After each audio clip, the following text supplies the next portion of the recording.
The narrator's voice is raw, observant, and deeply human. The shifts between irony, vulnerability, and clarity make for compelling reading. Pacing and structure. The way the story begins, mid-conflict, and then folds into flashback works well. The pacing mimics the unraveling of both a marriage and a man's sense of self, culminating in a powerful moment of clarity and defiance. Characterization. Claudia is chilling and believable, a masterclass in quiet menace.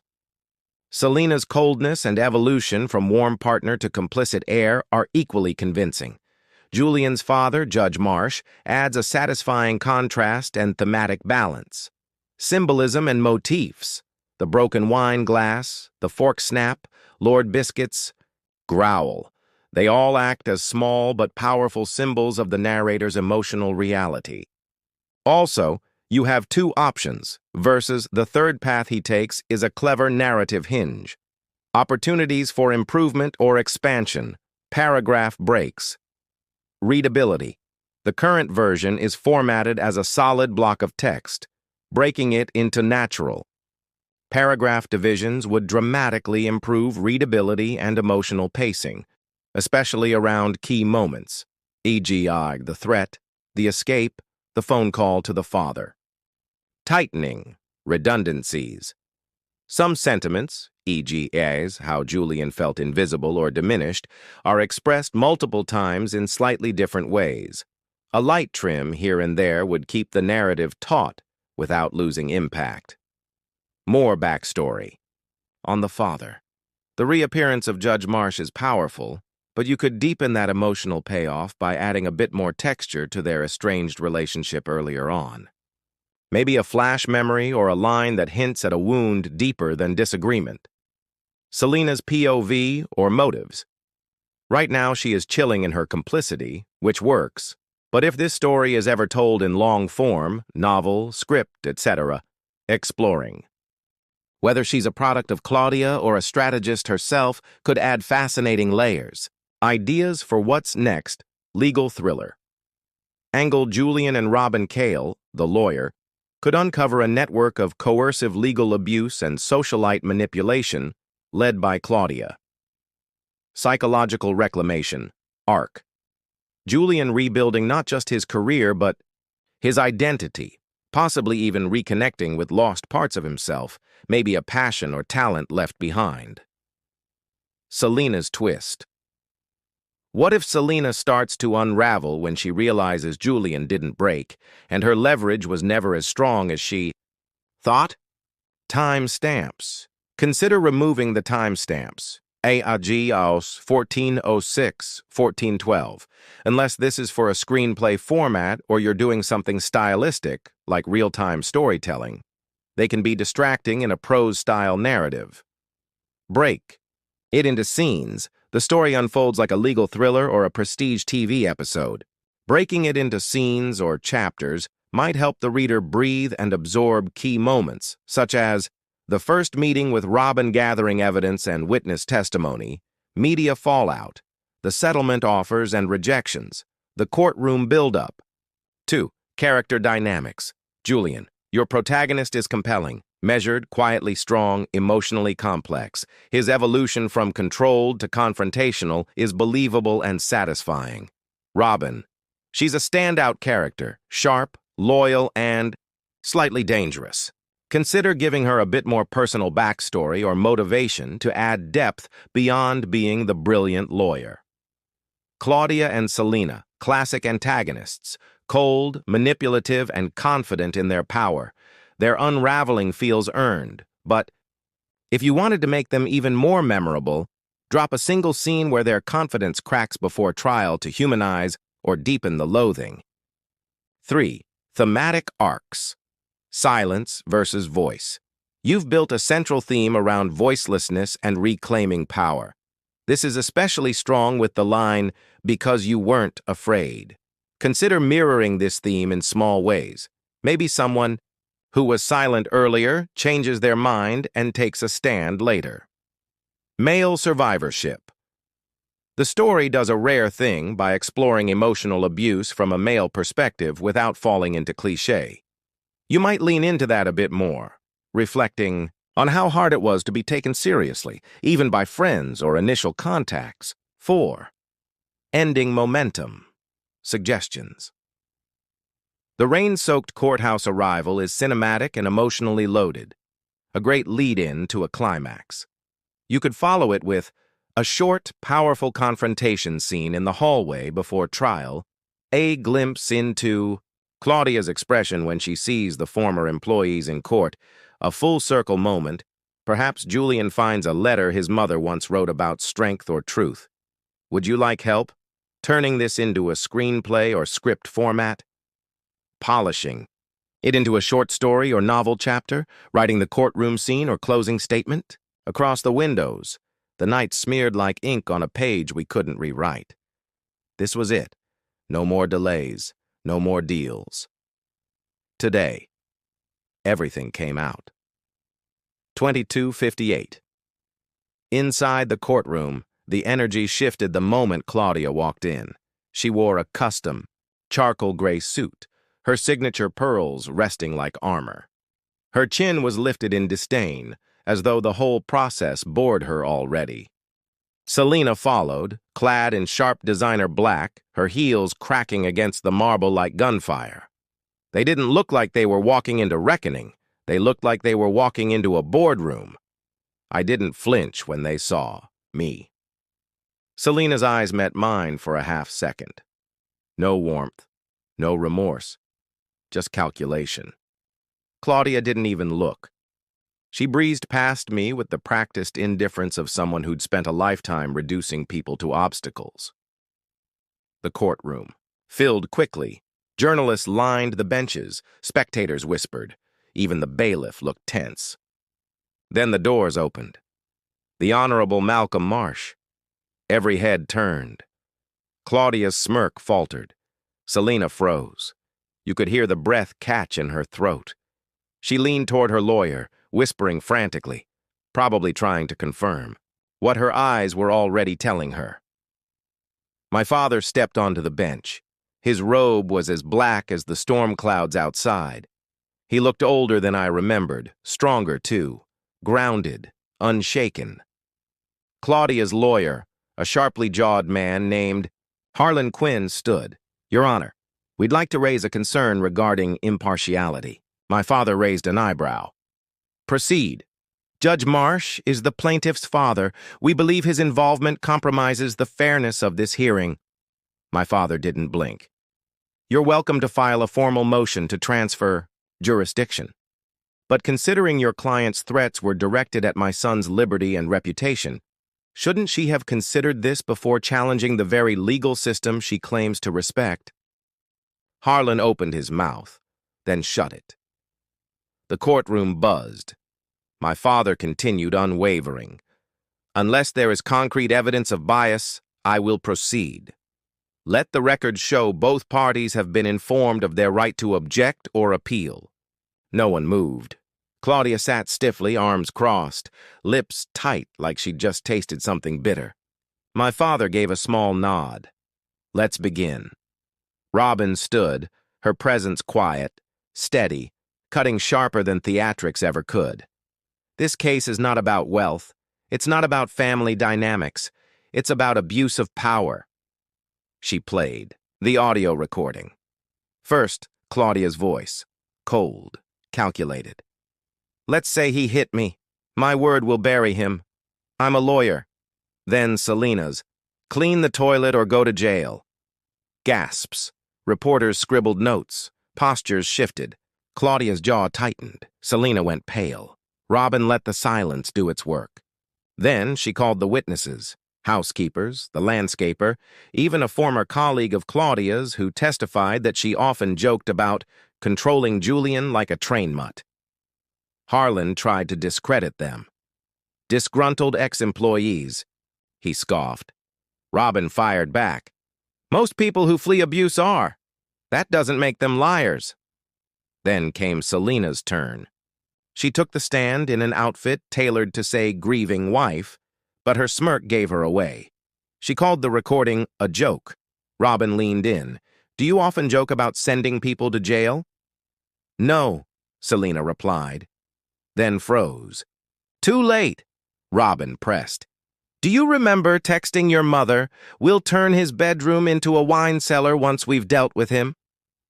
We were venting, my father cut in. Is it normal in your household to vent by discussing imprisonment? Selena blinked. No, sir.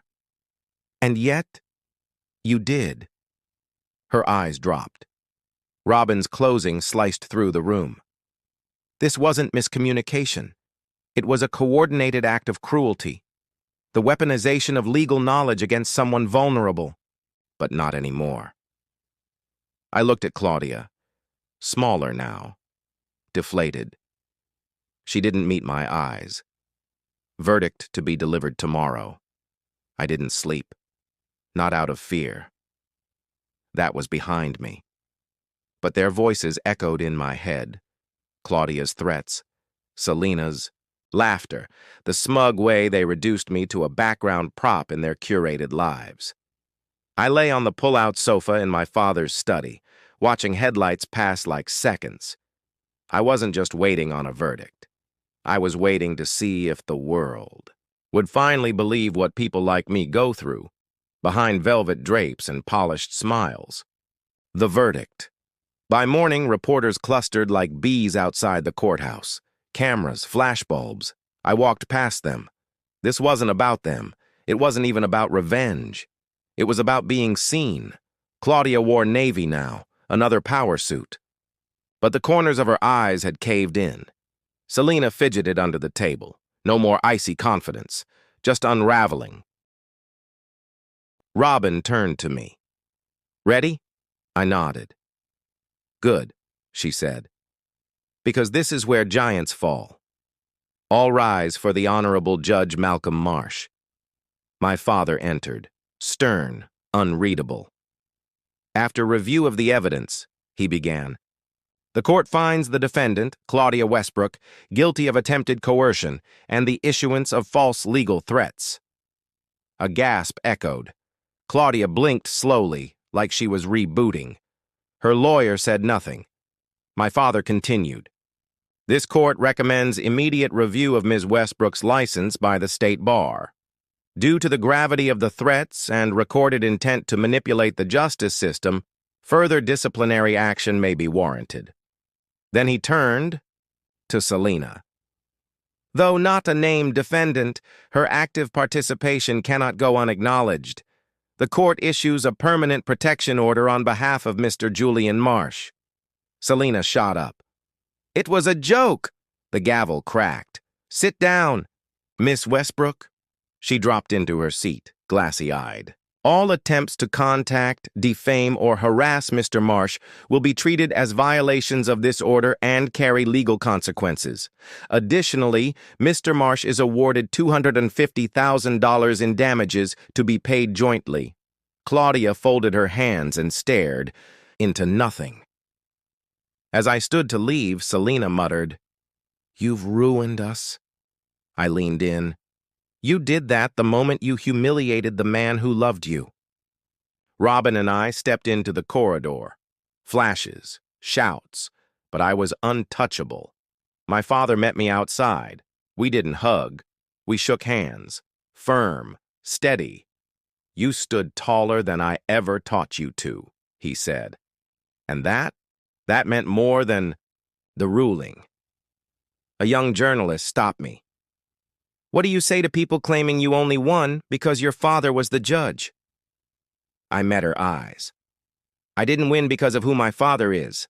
I won because of what they did. Then I walked away.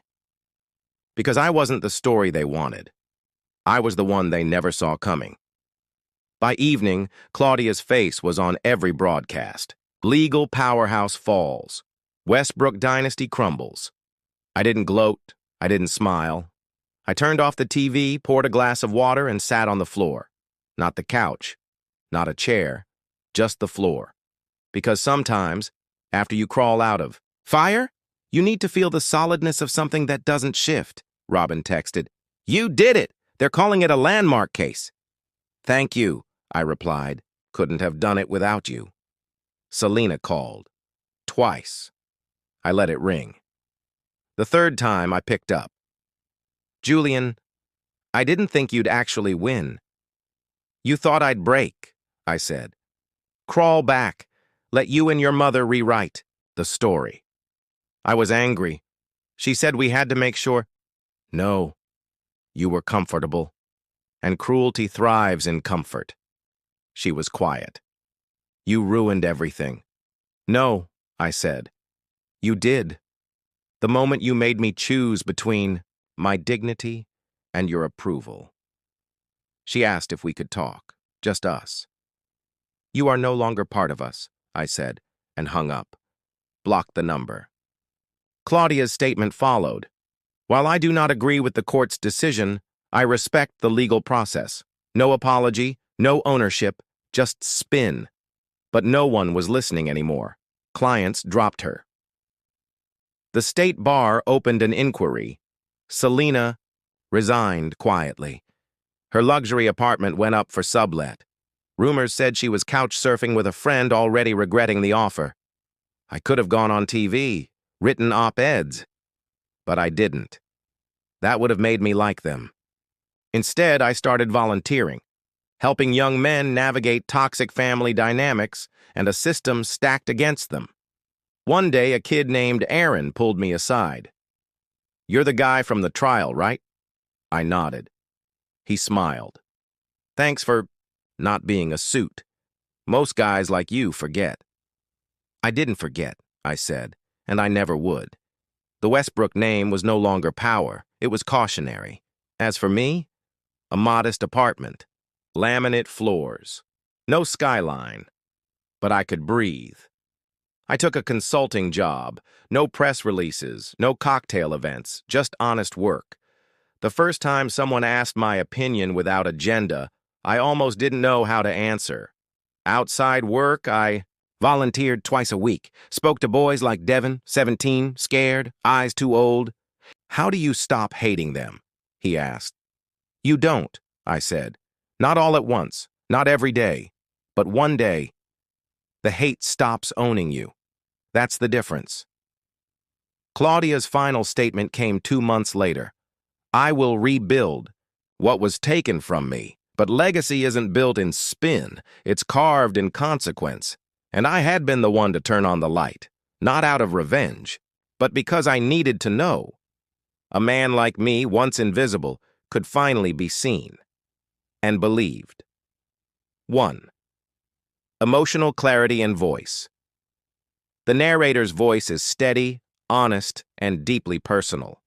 There's no self-pity, just self-awareness. The transition from trauma to peace is subtle and grounded in real, believable moments, like coffee, walks, silence. It avoids melodrama and instead finds power in understatement. 2. Structure and flow. Even without chapter breaks or headings, the story arcs smoothly from post-scandal isolation through reconnection and rebuilding to a peaceful, grounded present. The pacing mirrors emotional healing, slow, uneven, but always forward. 3. Symbolism and repetition. Small objects and actions, coffee, walks, silence, notebooks, recur in ways that reinforce themes of autonomy and growth. The toilet trial. Anecdote is absurd yet emblematic, and its return near the end is brilliant, both tragic and oddly triumphant. Suggestions for refinement. Optional. 1. Dialogue. Formatting. For clarity and readability, especially if you're planning to publish or share widely, consider formatting dialogue traditionally. For example, "You were brave," he said quietly. "No," I told him. I was tired, but I decided not to be quiet anymore. He nodded. Sometimes that's the bravest thing of all.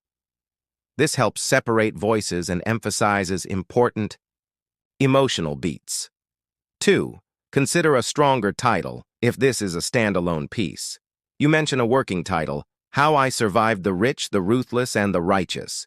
It's catchy, but maybe try something more understated and emotionally resonant, like "The Quiet Kind of Freedom," or I made it, to reflect the soul of the story. 3. 1 or 2 beat breaks. There are a few moments where a brief paragraph break could help the emotional weight land, like after, I whispered a simple phrase into the dark, I made it, and for the first time in years, I believed it. Give the reader a beat to breathe. Final thought.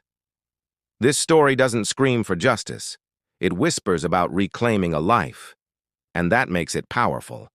If you're planning to expand this into a book, this reads like a beautiful epilogue. If it's a standalone piece, it's already rich, complete, and moving. Would you like help refining this into a publishable format, e.g., literary journal, medium article, memoir excerpt, or are you thinking about expanding it further into a full book?